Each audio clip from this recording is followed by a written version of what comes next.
Hey, what's going on, guys?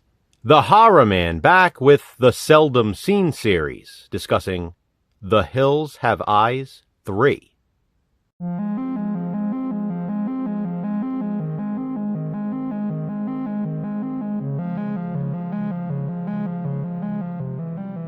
The Hills Have Eyes 3 is a 1995 horror film, released on VHS under the title Wes Craven Presents MINDRIPPER. On Blu-ray, however, it was also released under the title The Hills Have Eyes 3, MINDRIPPER.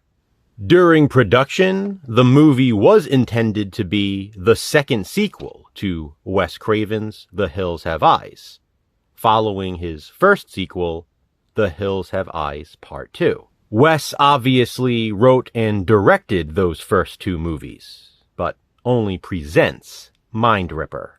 In other words, he was an executive producer on this one. Despite the title change on VHS, the movie is still considered to be The Hills Have Eyes 3, and that's why Jason and I included it in Franchise Frenzy. It definitely connects to the first two, and it is part of the franchise.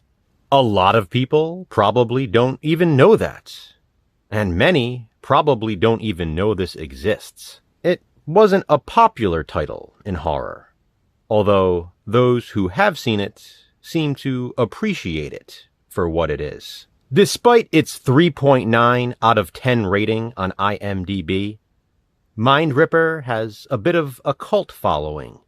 Honestly, when Jason and I watched it for Franchise Frenzy and in preparation for these videos, we were both very impressed.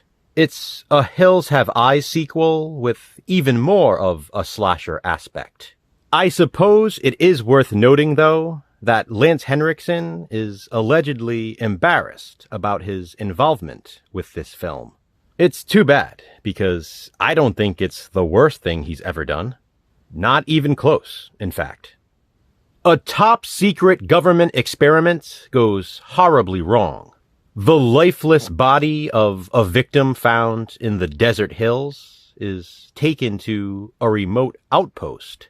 The intention is to resurrect the man and regenerate him into a superhuman.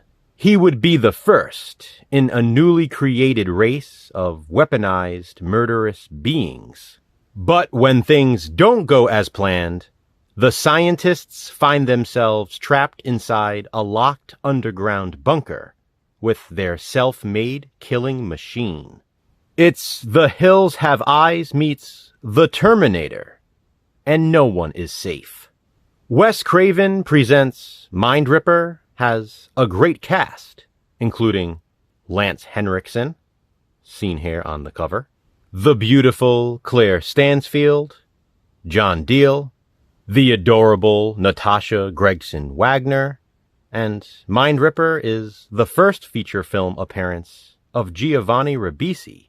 I really like how this sequel takes the Hills Have Eyes setting and reverses it. In the first two movies, the victims are killed in the hills. In this one, they're killed underneath them. The isolated outpost setting establishes a unique atmosphere, and the underground bunker is an even more interesting location for a slasher sequel.